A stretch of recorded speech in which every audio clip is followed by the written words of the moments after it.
أعوذ بالله من الشيطان الرجيم. بسم الله الرحمن الرحيم. الحمد لله الذي أنزل على عبده الكتاب ولم يجعل له عوجا قيما لينذر بأسا شديدا من لدنه ويبشر المؤمنين الذين يعملون الصالحات أن لهم أجرا حسنا ماكثين فيه أبدا وينذر الذين قالوا اتخذ الله ولدا ما لهم به من علم ولا لآبائهم كبرت كلمة تخرج من أفواههم إن يقولون إلا كذبا فلعلك باخع نفسك على آثارهم إن لم يؤمنوا بهذا الحديث أسفا إنا جعلنا ما على الأرض زينة لها لنبلوهم أيهم أحسن عملا وإنا لجاعلون ما عليها صعيدا جرزا أم حسبت أن أصحاب الكهف والرقيم كانوا من آياتنا عجبا إذ أوى الفتية إلى الكهف فقالوا ربنا آتنا من لدنك رحمة وهيئ لنا من أمرنا رشدا فضربنا على آذانهم في الكهف سنين عددا ثم بعثناهم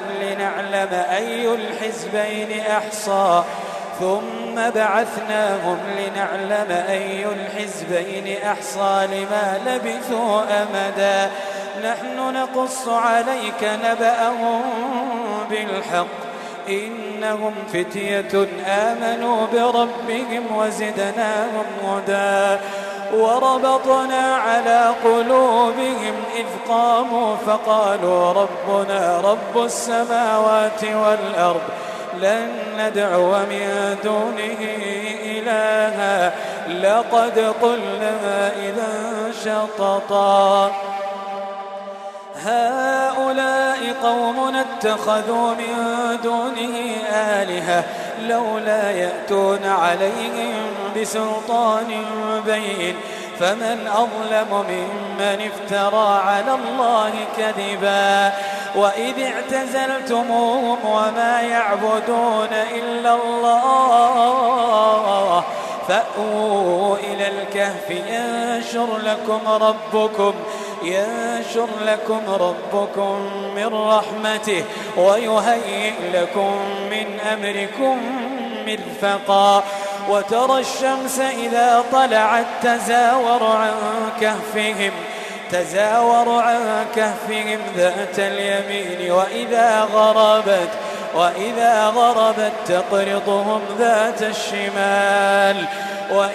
غربت تقرضهم ذات الشمال وهم في فجوة منه ذلك من آيات الله من يهد الله فهو المهتد ومن يضلل فلن تجد له وليا مرشدا وتحسبهم أيقاظا وهم رقود ونقلبهم ذات اليمين وذات الشمال وكلبهم باسط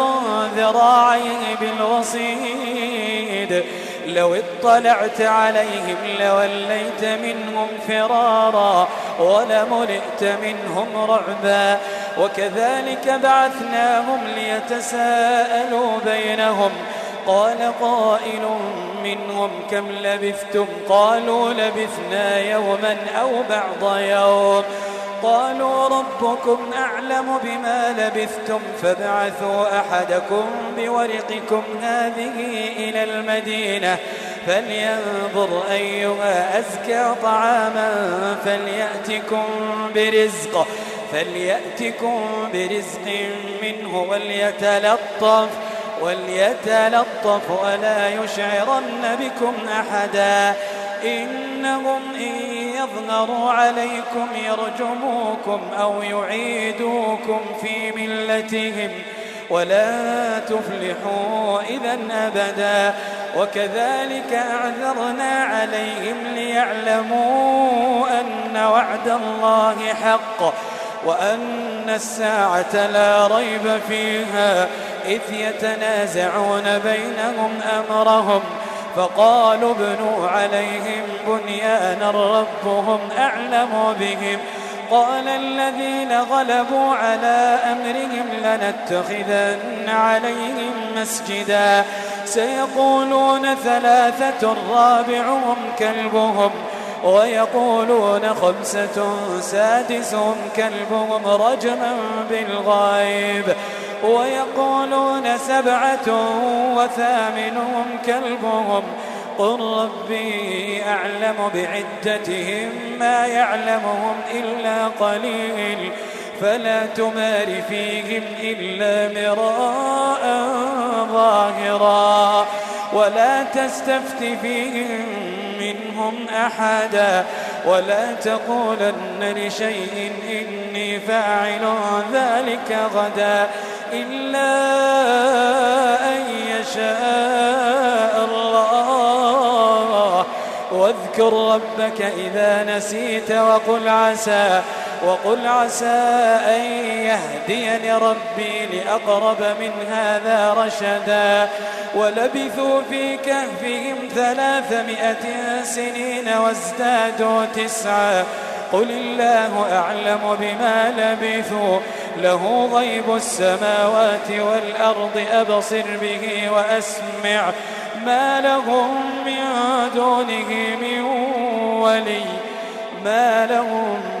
دونه من ولي ولا يشرك في حكمه أحدا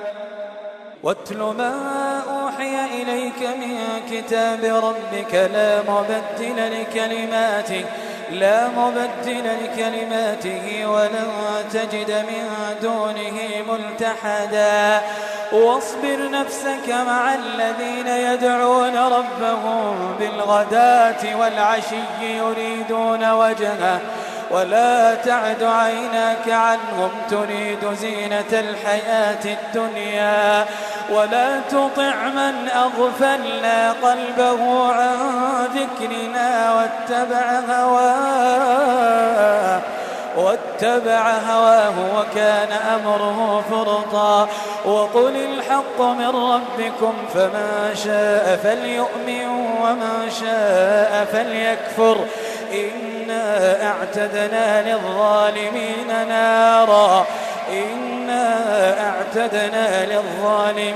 نارا أحاط بهم سرادقها وإن يستغيثوا يغاثوا بماء كالمهل يشوي الوجوه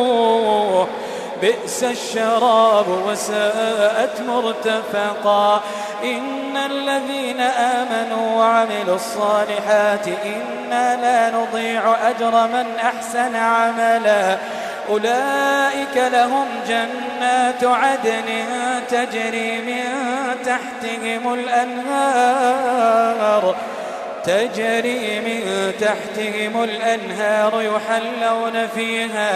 يحلون فيها من أساور من ذهب ويلبسون ثيابا خضرا من سندس واستبرق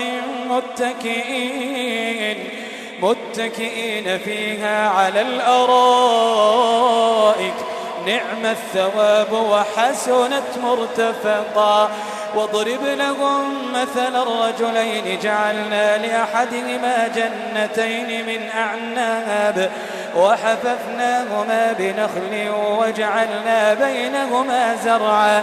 كلتا الجنتين آتت أكلها ولم تظلم منه شيئا وفجرنا خلالهما نهرا وكان له ثمر فقال لصاحبه وهو يحاوره أنا أكثر منك مالا وأعز نفرا. ودخل جنته وهو ظالم لنفسه قال ما أظن أن تبيد هذه أبدا وما أظن الساعة قائمة ولئن رددت إلى ربي لأجدن خيرا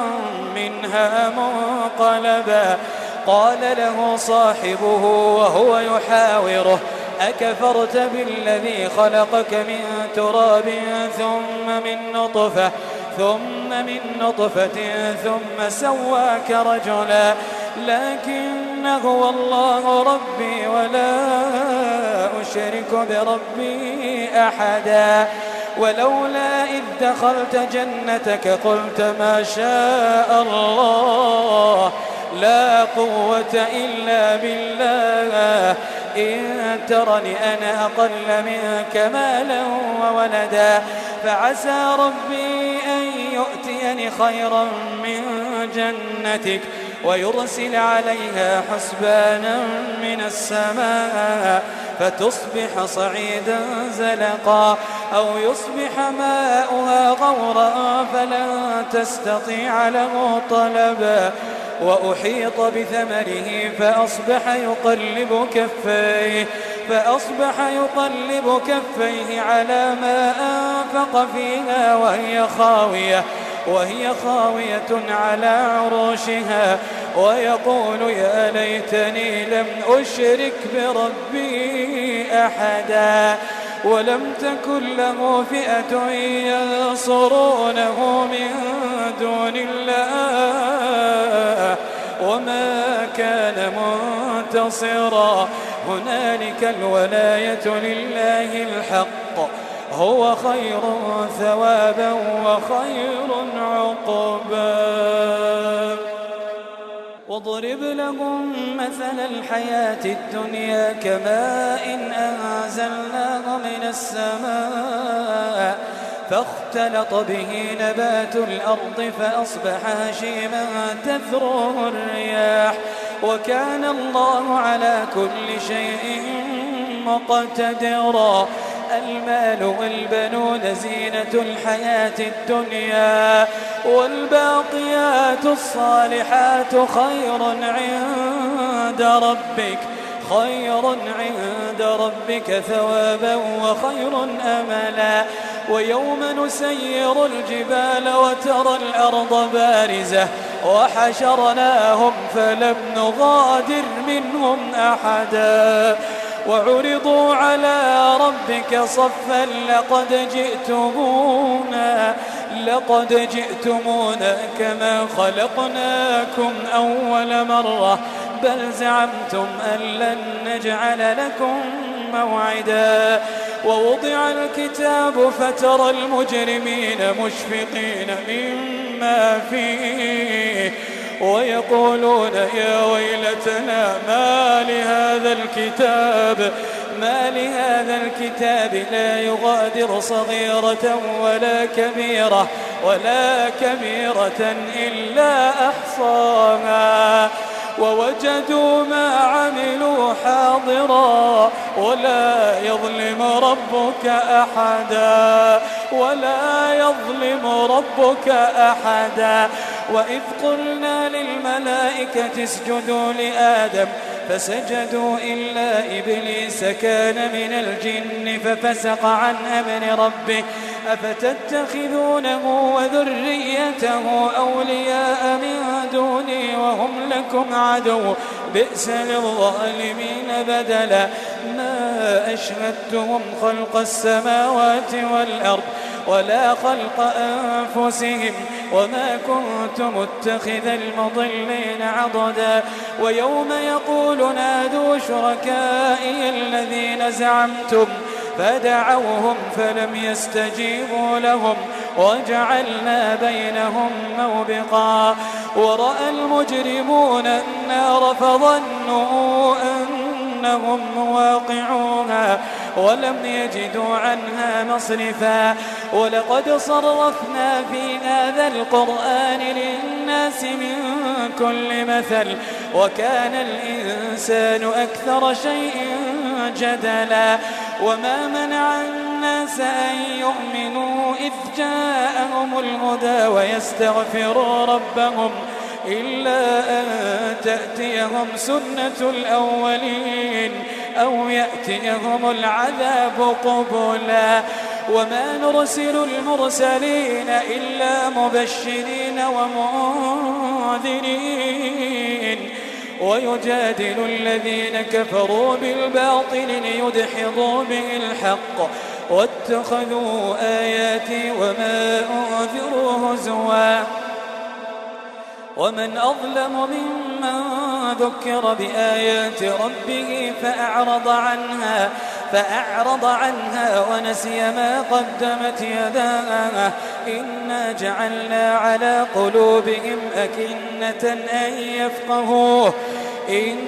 جعلنا على قلوبهم أكنة أن يفقهوه وفي آذانهم وقرا وإن تدعوهم إلى الهدى فلن يهتدوا إذن أبدا وربك الغفور ذو الرحمة لو يؤاخذهم بما كسبوا لعجل لهم العذاب بل لهم موعد لن يجدوا من دونه موئلا وتلك القرى أهلكناهم لما ظلموا وجعلنا لمهلكهم موعدا وإذ قال موسى لفتاه لا أبرح حتى أبلغ مجمع البحرين أو أمضي حقبا فلما بلغا مجمع بينهما نسيا حوتهما فاتخذ سبيله في البحر سربا فلما جاوزا قال لفتاه آتنا غداءنا لقد لقينا من سفرنا هذا نصبا قال أرأيت إذ أوينا إلى الصخرة فإني نسيت الحوت وما أنسانيه إلا الشيطان أن أذكره واتخذ سبيله في البحر عجبا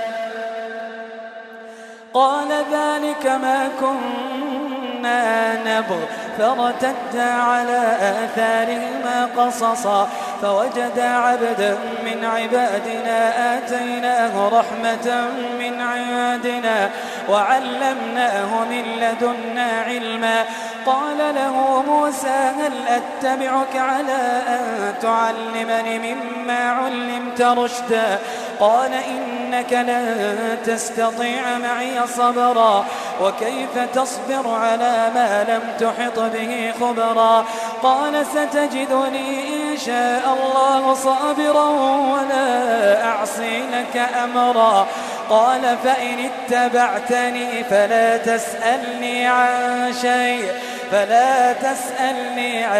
شيء حتى أحدث لك منه ذكرا فانطلقا حتى إذا ركبا في السفينة خرقها قال أخرقتها لتغرق أهلها لقد جئت شيئا إمرا قال ألم أقل إنك لن تستطيع معي صبرا قال لا تؤاخذني بما نسيت ولا ترهقني من أمري عسرا فانطلقا حتى إذا لقيا غلاما فقتله قال أقتلت نفسا زكية بغير نفس لقد جئت شيئا نكرا قال ألم أقل لك إنك لن تستطيع معي صبرا قال إن سألتك عن شيء بعدها فلا تصاحبني قد بلغت من لدني عذرا فانطلقا حتى إذا أتيا أهل قرية استطعما أهلها فأبوا أن يضيفوهما فوجدا فيها جدارا يريد أن ينقض فأقامه قال لو شئت لاتخذت عليه أجرا قال هذا فراق بيني وبينك سأنبئك بتأويل ما لم تستطع عليه صبرا. أما السفينة فكانت لمساكين يعملون في البحر فأردت أن أعيبها وكان وراءهم ملك يأخذ كل سفينة غصبا. وأما الغلام فكان أبواه مؤمنين فخشينا أن يرهقهما طغيانا وكفرا فأردنا أن يبدلهما ربهما خيرا منه زكاة وأقرب رحما. وأما الجدار فكان لغلامين يتيمين في المدينة وكان تحته كنز لهما وكان أبوهما صالحا فأراد ربك أن يبلغا أشدهما ويستخرجا كنزهما رحمة من ربك وما فعلته عن أمري ذلك تأويل ما لم تسطع عليه صبرا. ويسألونك عن ذي القرنين قل سأتلو عليكم منه ذكرا. إنا مكنا له في الأرض وآتيناه من كل شيء سببا فأتبع سببا حتى إذا بلغ مغرب الشمس وجدها تغرب في عين حمئة ووجد عندها قوما قلنا يا ذا القرنين إما أن تعذب وإما أن تتخذ فيهم حسنا. قال أما من ظلم فسوف نعذبه ثم يرد إلى ربه فيعذبه عذابا نكرا. وأما من آمن وعمل صالحا فله جزاء الحسنى وسنقول له من أمرنا يسرا. ثم أتبع سببا حتى إذا بلغ مطلع الشمس وجدها تطلع على قوم لم نجعل لهم من دونها سترا كذلك وقد أحطنا بما لديه خبرا. ثم أتبع سببا حتى إذا بلغ بين السدين وجد من دونهما قوما لا يكادون يفقهون قولا. قالوا يا ذا القرنين إن يأجوج ومأجوج مفسدون في الأرض فهل نجعل لك خرجا على أن تجعل بيننا وبينهم سدا. قال ما مكنني فيه ربي خير فأعينوني بقوة أجعل بينكم وبينهم ردما. آتوني زبر الحديد حتى إذا ساوى بين الصدفين قال انفخوا حتى إذا جعله نارا قال آتوني أفرغ عليه قطرا. فما استطاعوا أن يظهروه وما استطاعوا له نقبا. قال هذا رحمة من ربي فإذا جاء وعد ربي جعله دكاء وكان وعد ربي حقا. وتركنا بعضهم يومئذ يموج في بعض ونفخ في الصور فجمعناهم جمعا وعرضنا جهنم يومئذ للكافرين عرضا. الذين كانت أعينهم في غطاء عن ذكري وكانوا لا يستطيعون سمعا. أفحسب الذين كفروا أن يتخذوا عبادي من دوني أولياء إنا أعتدنا جهنم للكافرين نزلا. قل هل ننبئكم بالأخسرين أعمالا الذين ضل سعيهم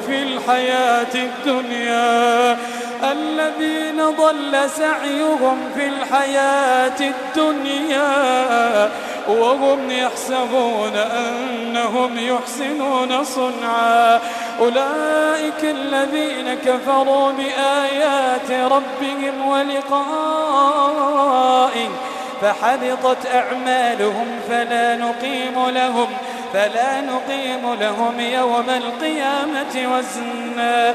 ذلك جزاؤهم جهنم بما كفروا واتخذوا آياتي ورسلي هزوا إن الذين آمنوا وعملوا الصالحات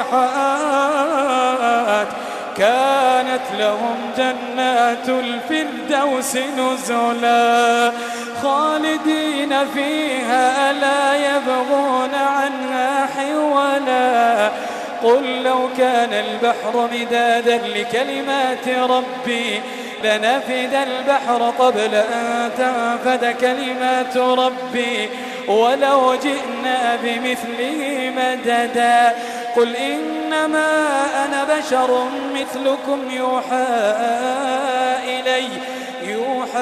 إلي أنما إلهكم إله واحد فمن كان يرجو لقاء ربه فليعمل عملا صالحا